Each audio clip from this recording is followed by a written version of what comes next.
특별한 건 모르겠지만 어쨌든 오늘은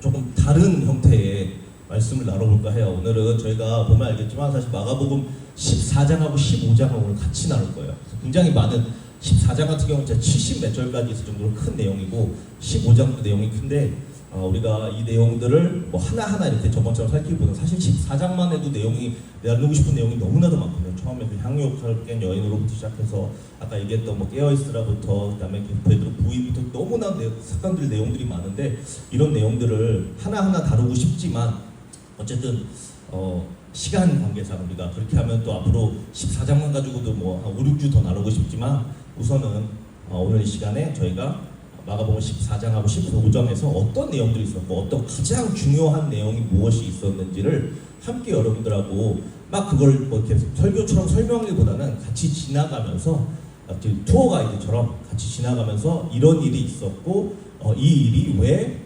마가복음에서도 가장 클라이막스 된 14장, 15장에 나와 있고 사실 인류 역사상 가장 중요한 일이었는지 한번 나눠보려고 해요. 그래서 오늘 제목은 이쪽 잘 안 보이시나요? 잘 보이시죠? 오늘 제목은 한밤의 드라마 모든 것이 바뀐 밤이에요. 그래서 여러분들 그 크리스마스 사실은 크리스마스 성탄절 하면은 예수님이 이 땅에 오셨고 예수님이 태어나셨고 이걸로 가장 우리가 기뻐한 날이고 당연히 예수님이 이 땅에 말씀이 육신되어서 오셨으니까 너무나도 기쁜 날이고 축복된 날이지만은 사실은 크리스마스가 그렇게 우리가 기뻐해야 되고 예수님의 탄생일이어서 정말 우리가 기독교의 뜻깊은 날이긴 하지만 예수님이 이 땅에 오신 거는 크리스마스지만 오신 이유를 나타내 주는 건 사실 오늘 우리가 함께 나눌 마가복음 14장 15장의 내용에 나와 있어요. 그래서 그 내용을 함께 우리가 한번 봤으면 좋겠어요. 이 14장 15절 나온 이 밤에 어떤 일이 일어났었는지. 이날은요 여러분 좀 이따 함께 보겠지만 배신이 일단 나오고요. 배신을 받는 스토리도 나오고요.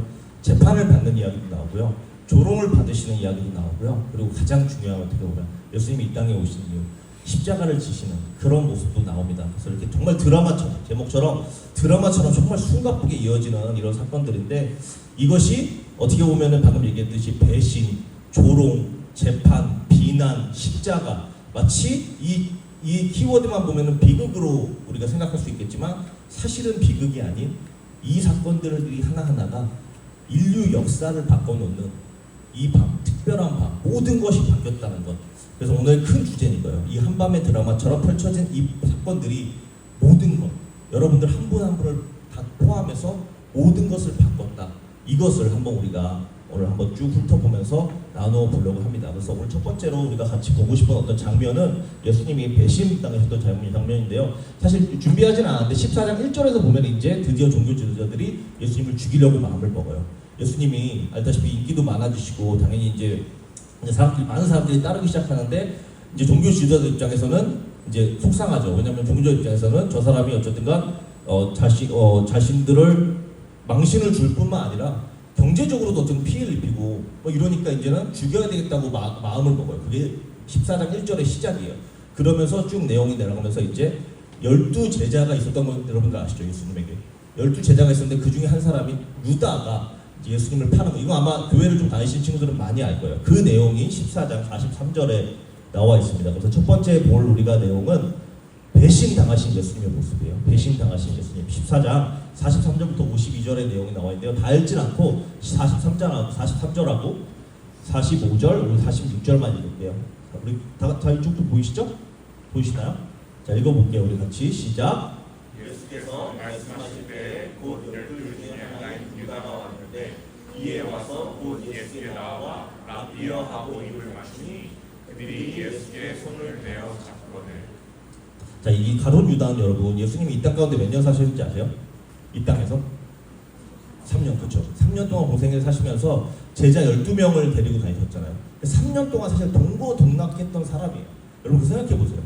3일 동안, 뭐 3달? 3달 동안도 정말 그렇게 같이 먹고 자고 살면은 사실 엄청난 친근한 관계였을 때 3년 동안 자기가 할 수 있는 거 다 가르쳐주고 신뢰하고 믿고 또 전에 이제 다른 복음서 보면 유다에게 회계, 그러니까 돈을 그런 걸로 맡겼다 그래요. 그만큼 예수님도 유다를 신뢰하셨고 기회도 주셨고 했었는데 오늘 보면 알지만은 말씀하실 때 12 중에 하나인 유다가 와서 예수님께 나와서 랍비여 입을 맞추고 사람들 불러서 지금 예수님을 잡아가고 있는 은 30냥이 예수님을 팔아 넘기는 모습이 오늘 마가복음 14장에서 나오고 있습니다. 그런데 중요한 건요, 여러분, 예수님이 딱 그렇게 해서 붙잡혔잖아요. 유다의 이 책략에 넘어가서 유다의 책략을 통해서 그때 다른 11 제자가 어떻게 해요? 다른 여자들이 11 제자들이 심지어 베드로 막 큰 소리 치고 막 그랬거든요. 아무튼 어떻게 해요 그때 예수님 잡혔을 때? 막 물론 뭐 귀 자르고 이런 모습 나오지만은 막 막아서 어떻게든 막아놓고 막 뭐 그렇게 할게요. 어떻게 했을 것 같아요 다른 제자들? 성경을 보니까 예수님 잡혔을 때 다른 제자들 다 도망갔대요. 예수님 십자가 길을 갔는데 홀로 그 길 걸어가시고 정말 모든 것을 쏟아부으시고 그렇게 이끌은 그 제자들이 예수님이 잡히시던 날 밤에 다 도망갔대요. 다 제각기로. 우리가 너무 잘 알다시피 오늘 나오진 않지만은 베드로는 장담하거든요. 누가 감히 예수님 당신을 잡아갑니까? 나는 절대로 얘를 다 배신해도 나는 나만큼은 다시 배반하지 않겠습니다. 라고 해놓고서 어떻게 하는지 다 아시죠? 그 유명한 사건. 3번 부인하는 사건. 그죠? 이만큼 예수님이 정말 그렇게 혼신을 다해서 내 가족보다도 더 가까운 사이였던 12 제자. 그 중에 한 명 유다에게 은 30냥에 팔려가시고 그 제자들도 예수님이 공경에 처하자 다 도망가는 그런 그 기분을 한번 여러분 생각해 보세요. 이게 사실 그냥 읽을 땐 느끼지 않지만 여러분들도 아직 뭐 10대지만 그래도 한 3년 정도 정말 내가 단짝처럼 지내던 친구가 있다고 생각해 보세요. 정말 내 모든 비밀도 다 알려주고 나랑 모든 걸 다 나눌 만큼 내가 가지고 다 줘도 아깝지 않을 만큼 나랑 가까운 누가 있었는데 갑자기 내가 조금 어려움이 취하자 이 친구가 나를 모르는 줄 갑자기 SNS 끊더니 심지어 딴 데 가서는 나를 막 나쁘게 얘기하기 시작해. 부인하기 시작해. 제가 원래 그랬어. 한번 생각해보세요. 그 기분 어떨지. 믿었다고 했던 친구가 정말 내가 아끼고 사랑해줬는데 알고 봤더니 돌아다니면서 나를 배신하고 내 뒷담화를 하고 다니고 단톡방에서 갑자기 10명 있었는데 그런 경험 있죠. 저는 그런 경험 있었는데 10명이 잘 얘기하고 있었는데 알고 봤더니 나만 빼고 9명이서 방이 또 있어. 그래서 거기서 나의 얘기를 해. 이런 경험 있지 않으세요? 그런 배신. 정말 힘든 순간 내가 진짜 누구 한 명이라도 내가 붙들고 내가 너만큼 붙들고 얘기하고 싶다 했을 때 내 손 놔버리고 잘 있어. 너 혼자 아무 곁에 서주지 않을 때 그런 기분. 정말 혼자인 것 같고 그런 마음이 무너지는 기분. 근데 여러분들 그럴 때 여러분들 물론 마음 아프죠. 물론 마음 아프고 물론 무너지겠죠 마음이. 그런데요. 그래도 한낱 우리에게 조금 희망이 있는 것은 예수님도 어떻게 보면 그보다 더 심한 고난을 당하셨거든요. 예수님 똑같이 경험하셨어요. 가장 가까운 제자는 팔아넘겼고요. 믿었던 제자들은 다 도망갔대요.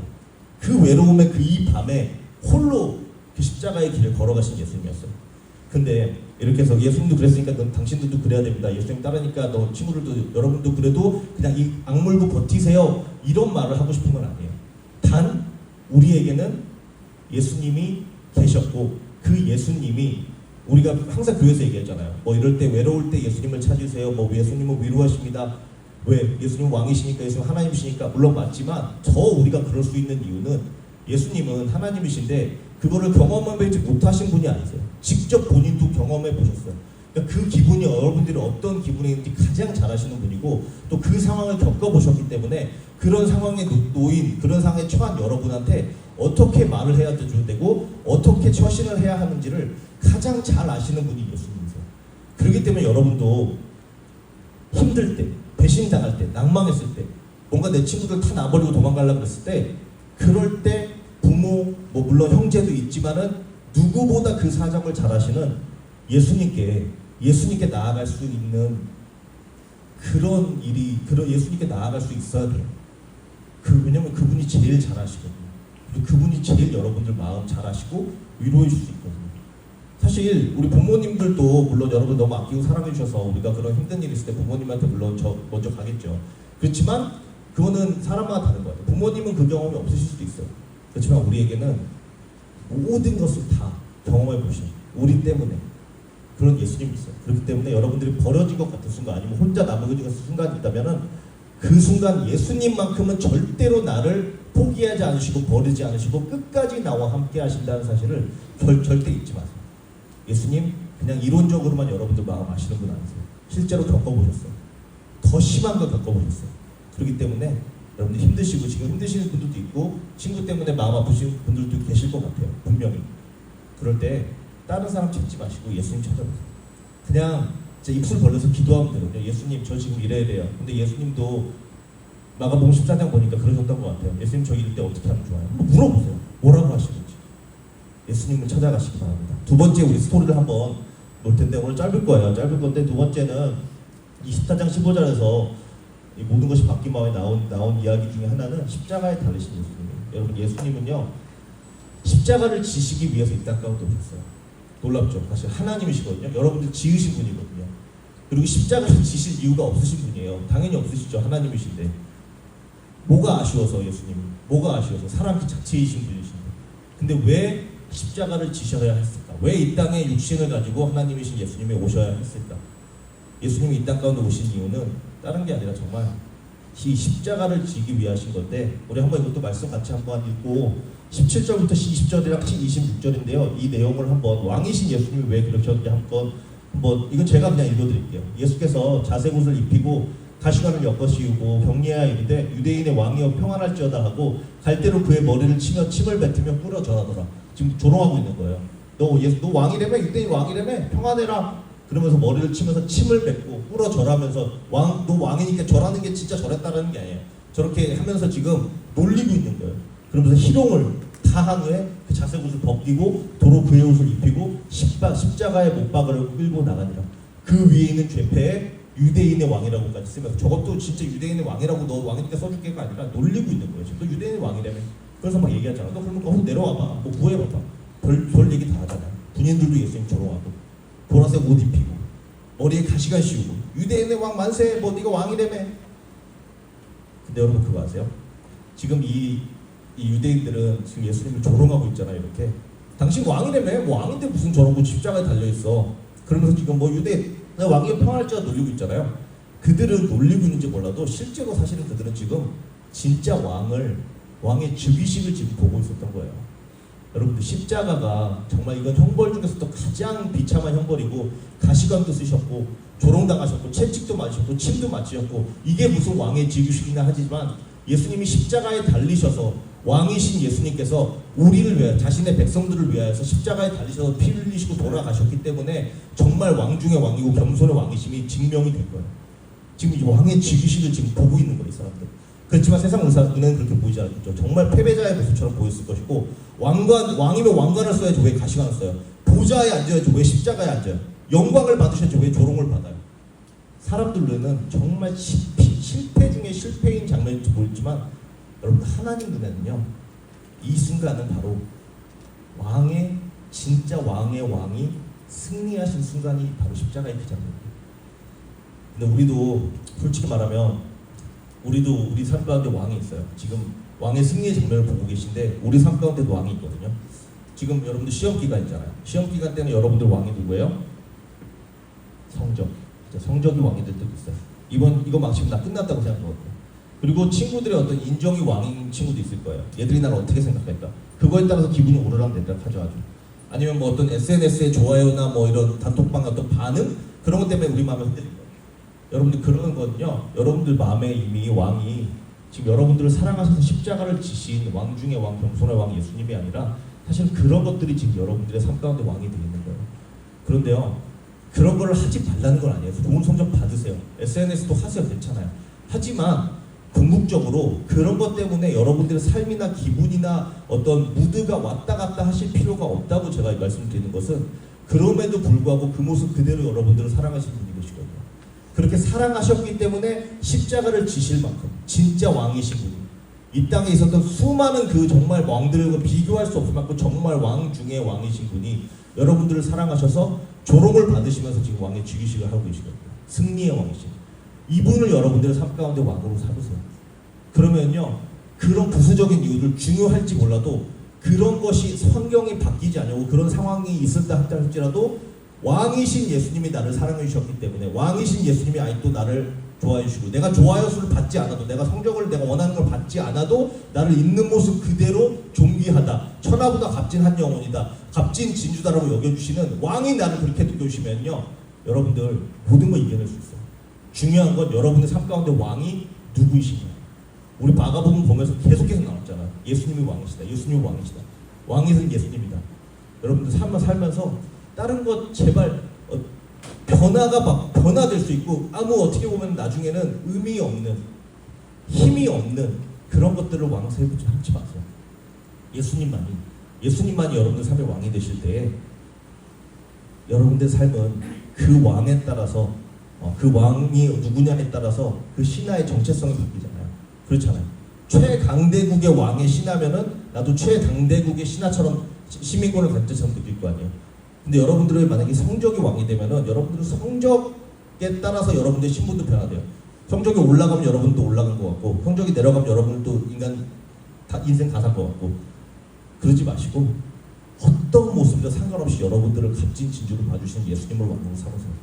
그분은 힘으로 지배하시는 어떤 세상의 왕이 아니라 십자가에서 나를 위해 죽으신 참된 왕이세요. 세상에서 성공해야지 너는 가치가 있는 존재다라고 하는 게 아니라 인정받아야지 너는 좀 괜찮은 사람이라고 말하는데 예수님이 십자가에서 이렇게 말씀하시는 거예요. 너는 이미 내 사랑을 있는 모습 그대로 받은 내 사랑하는 자녀다. 내가 너를 위해서 십자가를 졌다. 네 모습 그대로 네 성적을 잘 받던 안 받던 네가 친구들한테 인기가 많던 없던 나는 네가 친구들한테 인기가 많아서 너를 위해서 죽은 게 아니야.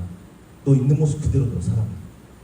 제발 나에게 와줄래? 이렇게 말씀하시는 분이 예수님이세요. 너를 위해서 내 생명을 주었다. 그러니까 여러분들 각자 왕들에게 휘둘리지 마시고 성적 조금 부족해도 인기 조금 없어도 외모가 나보다 좀 뛰어나지 않아도 내 인생의 왕은 예수님이시기에 나는 이미 귀하고 소중한 존재다 라고 느끼시고 그렇게 느끼시는 것뿐만 아니라 그렇게 믿음으로 받아가지고 살아가셨으면 좋겠어요. 진짜 왕은 힘으로 지배하는 세상의 왕이 아니라 십자가에서 나를 죽으신 예수님이십니다. 그리고 세 번째 우리가 볼 장면은 배신당하시고 모든 것이 바뀐 밤에 예수님이 배신당하셨고요. 십자가에 우리를 위해서 달리셨고요. 마지막으로는요. 다 이루셨다고요. 다 이루신 구원해 주세요. 마가복음 15장 34절하고 38절에 이렇게 되어 있습니다. 제9시에 십자가에 달리셔서 예수님께서 숨을 거두시기 전에 예수께서 크게 소리질러 이르시되 엘리 엘리 라마 사박다니 하시니 이를 번역하면 나의 하나님 어찌하여 나를 버리셨나이까 하나이다 하는 뜻이라. 이에 성소 휘장의 위로부터 아래까지 찢겨서 둘이 되니라. 자, 여러분 이것도 뭐 깊이 설명드릴 수 있지만 짧게만 설명드리면은 여기서 예수님께서 엘리 엘리 라마 사박다니를 하신 것은 아람어예요. 아람어. 이 신약 성경은 사실 헬라어라는 이제 그리스어로 적혀 있지만은 마가가 굳이 이걸 해석하지 않고 아람어 그대로 넣었어요. 엘리 엘리 라마 사박다니를. 뭐 그 이유가 여러 가지 있겠지만 읽는 사람들로서 이거 뜻을 그대로 보길 원해서 이렇게 넣었던 것 같아요. 그래서 이 뜻은 나중에 해석을 했잖아요. 번역을 나의 하나님 어찌하여 나를 버리셨나이까. 근데 우리가 여기 넣지는 않았지만 예수님이 엘리 엘리 라마 사박다니라고 하셨을 때 밑에 있던 사람들이 놀려요. 저 사람 지금 엘리야 부르고 있구나. 왜냐면 엘리가 왜냐면 그 당시 아람어에 그 J라는 사운드가 없거든요. 그러니까 자라는 게 없어서 엘리야가 아니라 엘리라고 한다고 느껴서 엘리야를 부르고 있구나. 뭔가 도움을 청하고 있구나. 이렇게 적었던 거예요. 그렇지만 우리가 아는 것은 이것도 뭐 깊이 나오지 않겠지만 예수님이 나의 하나님 왜 나를 버리셨습니까 하는 것은 시편 22편의 말씀을 완성시키기 위해서 그러신 거고요. 예수님도 여기서도 우리 또 나누지 않았지만 14장에 나온 내용이 예수님 내가 정말 고민하여 죽게 생겼으니 나를 위해서 기도하라 하시면서 아버지 이 잔을 나에게 옮겨주시옵소서. 하지만 내 뜻대로 마시고 아버지 뜻대로 가옵소서. 그만큼 예수님도 하나님이시지만은 이 십자가의 길이 쉽지 않으셨던 거예요. 십자가를 너무나 쉽지 않았고 다른 방법만 있었으면은 이 십자가를 피하고 싶으셨던 분이 예수님이었어요. 그만큼 고통스러우셨어요. 왜냐면요. 그 십자가가 그냥 단순히 고통스럽고 창피해서가 아니라 하나님이신 예수님은 단 한 번도 하나님으로부터 그 사랑으로부터 끊어진 적이 없었거든요. 근데 십자가에서 끊어졌거든요. 여러분들 위해서.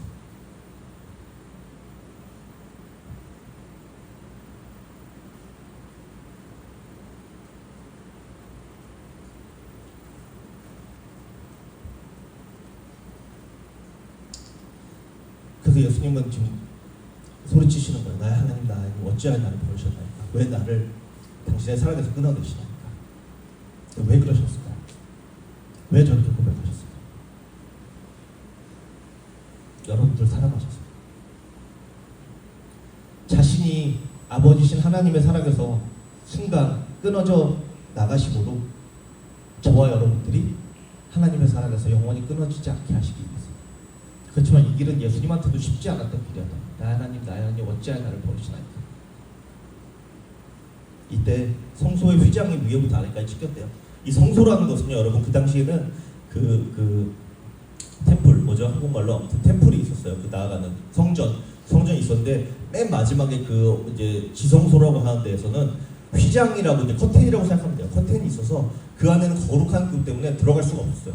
들어갈 수가 없었고 만약에 회개하지 않고 죄 있는 상태로 1년에 한 번 대제사장에 들어갔다가도 만약에 죄가 발견되면 바로 죽어버렸어요. 그래서 발에 방울을 달고 들어갔어요. 만약에 죄가 발견되면 방울 소리가 안 나면 끄집어내야 되니까. 근데 거기는 그만큼 거룩한 장소, 하나님이 임하시는 장소를 했기 때문에 들어갈 수가 없었던 자리예요. 근데 예수님이 십자가에서 달리셨을 때, 우리를 위해서 돌아가셨을 때 이 성소가 위에서 밑으로 찢겼대요. 이제는 누구나 하나님 앞에 나아갈 수 있게 된 거예요. 그 예수님의 십자가에서 흘리신 그 보혈을 의지함으로써. 근데 이게 마가가 이렇게 든 이유는 이 휘장이라는 게 사람이 찢을 수가 없거든요. 높이가 너무 높아서. 하나님이 하신 거예요. 십자가에 달리셨을 때 그 피로 우리의 죄를 사하여 주셨고 덮으셨기 때문에 이제는 거룩한 나지만은 너희를 내가 만나주겠다라는 거예요.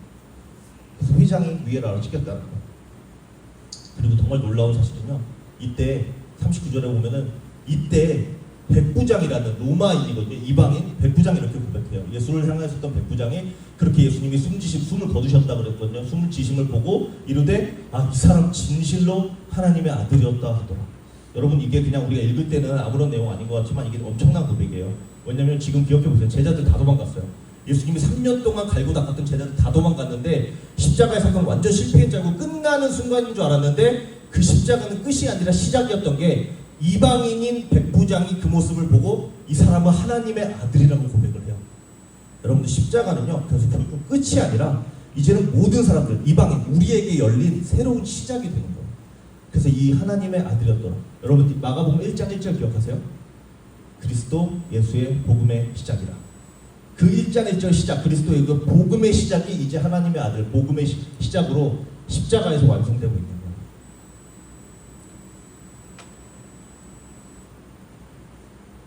이것을 저희 삶에 그럼 어떻게 적용할 수 있을까?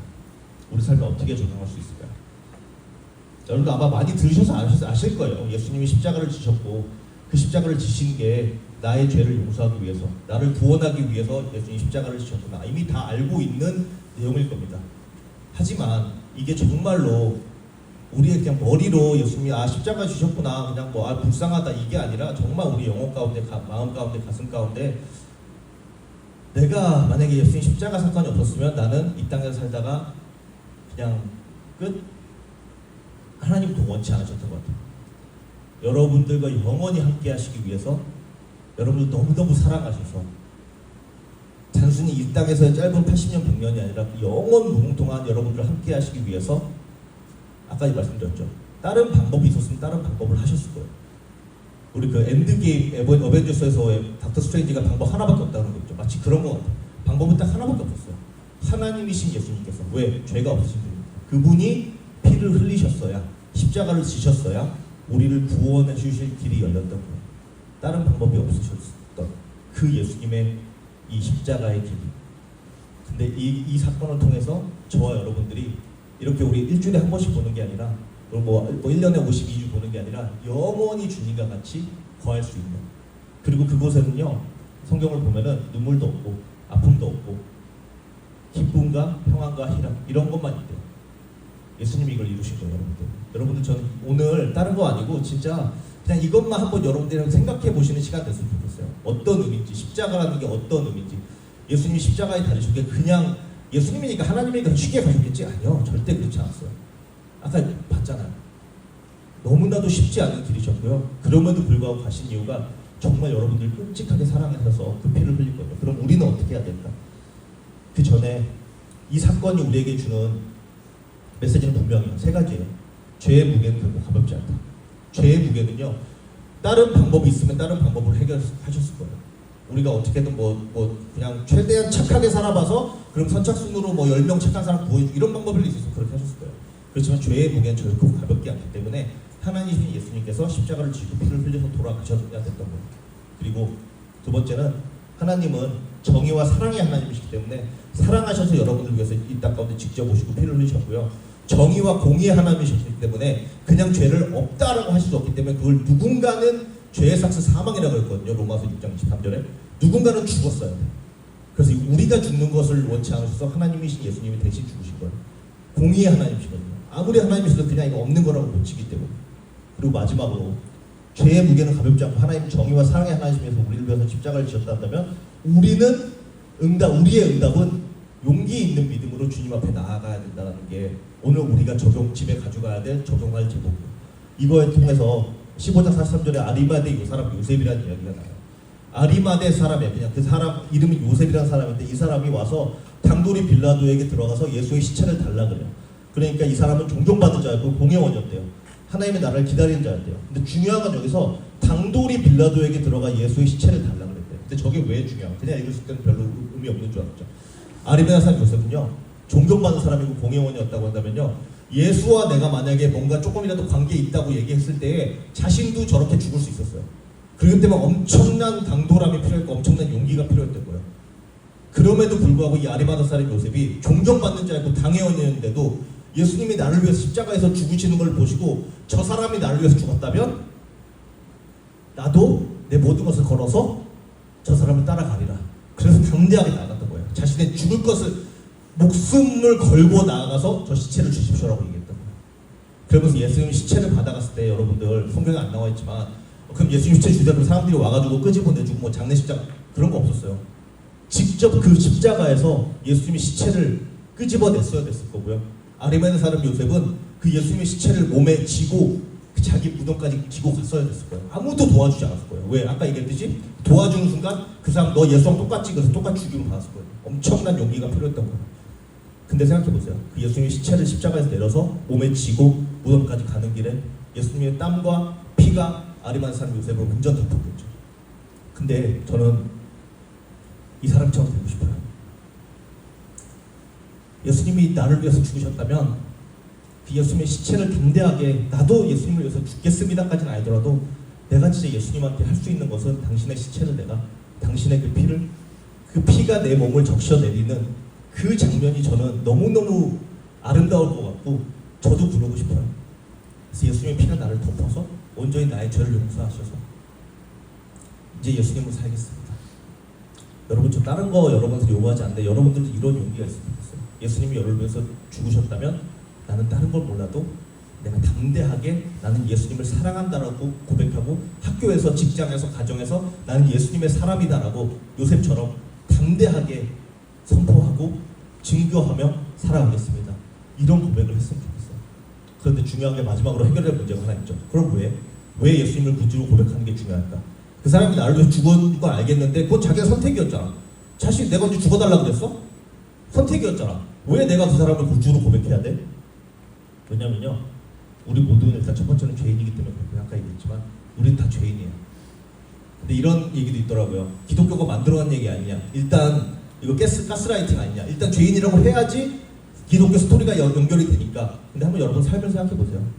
저는 지금 4살짜리 라온이 보면서도 얘 100% 죄인이다라고 느껴요. 쟤는요, 인간은요 선할 수가 없는 것 같아요. 진짜로. 이거 너무 인간은 죄인은 누군 죄인이고 누군 죄인 아니겠지. 한번 보세요, 여러분. 나중에 애기나 보세요. 태어나서 보는 순간 어떻게 이렇게 인간이 악할 수가 있나. 무조건 인간은 100% 모두가 죄인이다 느끼게 돼요. 물론 약간 웃기려고 한 얘기지만 정말 그래요. 우리 모두는 죄인이에요. 우리 모두는 죄인인데 죄의 삭스 사망이거든요. 그렇기 때문에 예수님이 오셔서 했고, 근데 예수님이 나를 위해 대신 죽으셨기 때문에 우리가 그분의 그 공로를, 십자가의 공로를 내 믿음으로 받아들이는 순간 우리는 구원받을 수 있는 거예요. 그렇기 때문에 그 사랑만이 우리를 진짜 자유롭게 그 진리만이 우리를 자유롭게 할 수 있는 겁니다.